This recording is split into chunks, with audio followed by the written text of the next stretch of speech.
Black women are the most unprotected and disrespected people in society because our pain and sorrows are made into jokes and memes. We are being mistreated, abused, and discarded at the hands of men, oftentimes Black men, who are supposed to love us, protect us, and provide for us. Instead, we are the breadwinners. We are the head of our households. And either we are too strong or these niggas is too weak.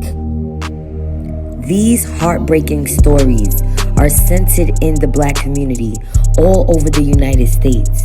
Stories of domestic violence, rage, and even death. What do you do when love isn't enough?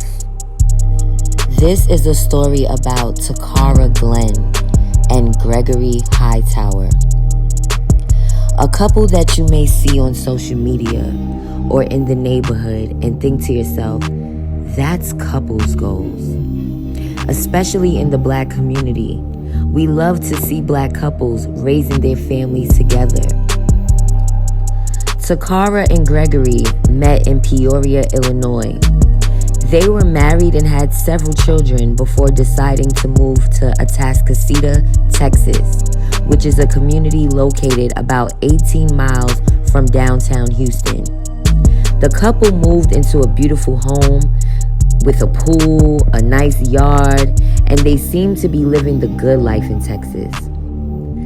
Gregory worked as a Navy career counselor and senior chief. He also just recently bought the Shar Inn at a tax auction and planned to revive the shuttered motel. Gregory also told the Journal Star recently that he wanted to move back to Peoria and run the motel as a part of his commitment to giving back to his hometown. The couple has 6 children in total, ranging from ages 12 months to 16 years old. By July 2022, the couple started having problems. Authorities were called to their home for a domestic dispute in which Takara made an allegation that Greg hit her. Greg also claimed that Takara hit him. So authorities did not take the matter seriously and dismissed both allegations.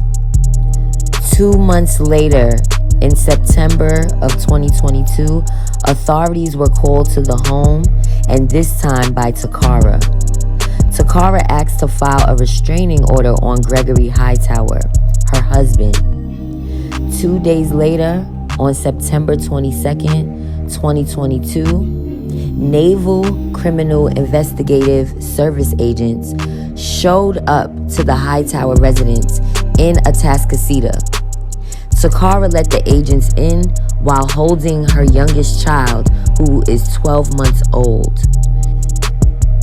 NCIS agents wanted to interview Takara in regards to the domestic violence claims being made. As the NCIS were interviewing Takara, Greg came home to see them, and things took a violent turn for the worst. At first, Gregory Hightower decided to drive up and down the block. He probably was nervous and thinking of what could she possibly be saying to them and how this would impact his career and his life. He then decided to go into the home and unleash a hail of bullets on his wife, Takara, as she held their infant child. Details on a deadly shooting that left the parents of 6 children dead and an NCIS agent wounded. You can see and hear much of what happened in this security camera video. Jason Miles is in the Atascocita area where this happened yesterday afternoon. Jason, I understand neighbors who knew the couple are stunned. That's right, we hear that a lot, don't we? In this case, you never know what was going on behind closed doors. NCIS investigators were at the house you see behind me looking into domestic violence issues between a Navy recruiter and his wife. That's when things went terribly wrong yesterday.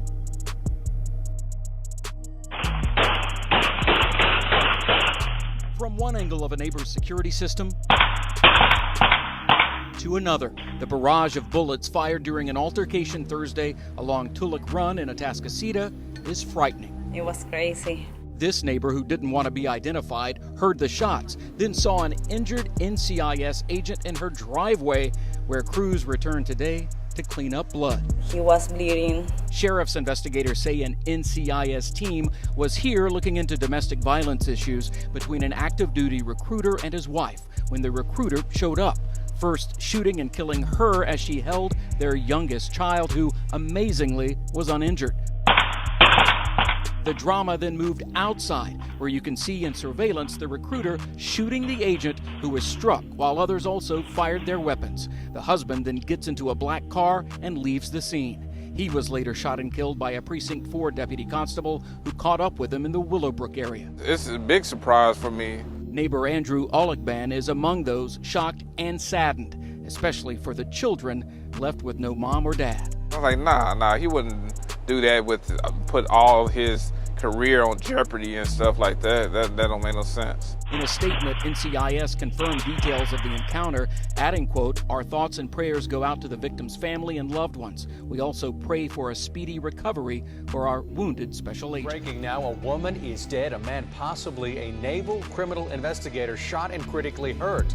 The suspect shot and killed by deputies after allegedly opening fire on them at a separate scene. We want to show you where all the chaos is unfolding. It started on Tulips Run in the Balmoral community in Humboldt. The suspect was killed a good distance away on the northwest side. Gonzalez about the latest developments. He confirms one woman is dead here.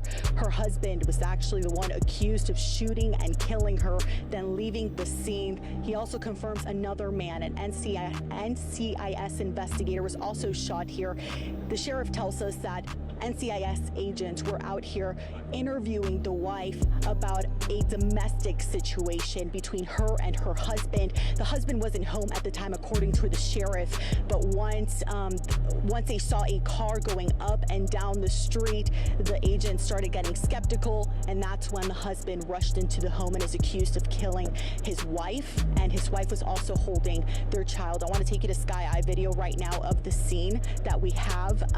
Basically what the sheriff is telling us is that, again, all of this is very preliminary. They have those two scenes right now. The NCIS investigator was taken to the hospital. He was in serious condition, but as of 10 minutes ago, when I talked to the sheriff on camera, he confirms that person, that man, is now in fair condition, so he is doing better. Again, one person dead, one person at the hospital, and that suspect has been killed, according to the sheriff's office. I want to take you to the sound from the sheriff. Again, we just talked to him about how the situation unfolded. This is what we know at this hour.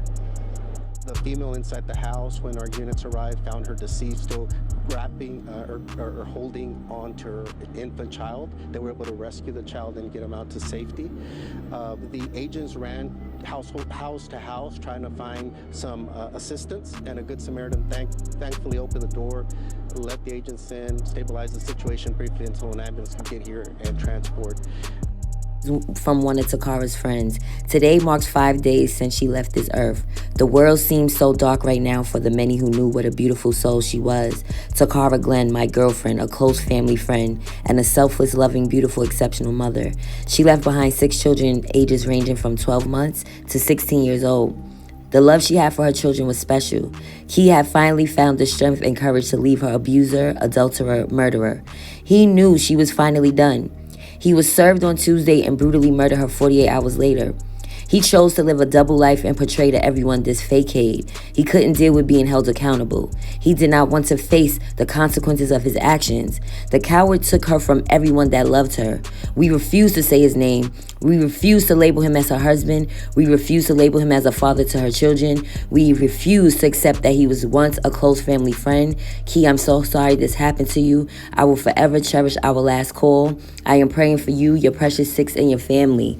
Please donate if you can to the GoFundMe, guys. This is so sad. Another friend says, Takara Glenn, this is what a beautiful, strong, and proud woman looks like. This is what a mother of 6 children looks like. This is the look of confidence, hard work, perseverance, a fierce lioness and nurturing mama bear. If you saw her in passing, you would think this woman is a conqueror. That's what I thought. She loved her family so much, she endured an insurmountable pain that many of us will never know. Even the strongest people on this earth need guidance and support. We can't assume that they are strong enough to handle anything. She is gone today because the one who was supposed to love her the most, cherish her the most, and honor her the most was going to lose her. And so he took her from this world and took her from her loved ones, her beautiful children. Takara Key Glenn, Hightower. The family is asking to remove the Hightower, so we're just going to call her Takara Glenn, because Hightower represents a marriage that was once beautiful and ended in a double homicide. Someone left this comment that reads, Takara found out he was cheating and he killed her, shot her 7 times in the face while holding their 1-year-old. That coward. She had 6 children and now none of them have their parents. Those poor babies.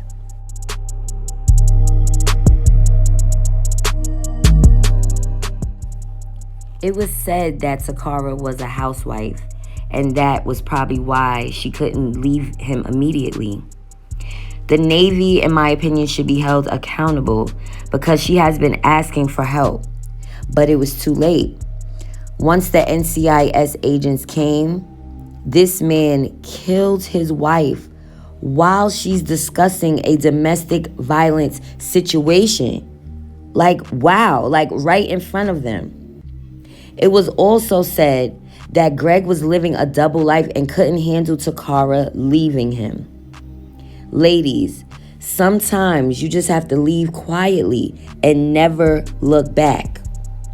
These men aren't built for rejection these days, even when they are the cause of the relationship's demise. We need to see the red flags and move accordingly, ladies. My prayers are with the children, the family, and the friends of all those involved. Death is never easy. Grieving happens for a lifetime. But if you guys can be so kind to donate, if you can, to the GoFundMe. There are 6 children out there that not only lost their father, they lost their mother. Continue to rest in paradise. Takara Key Glenn.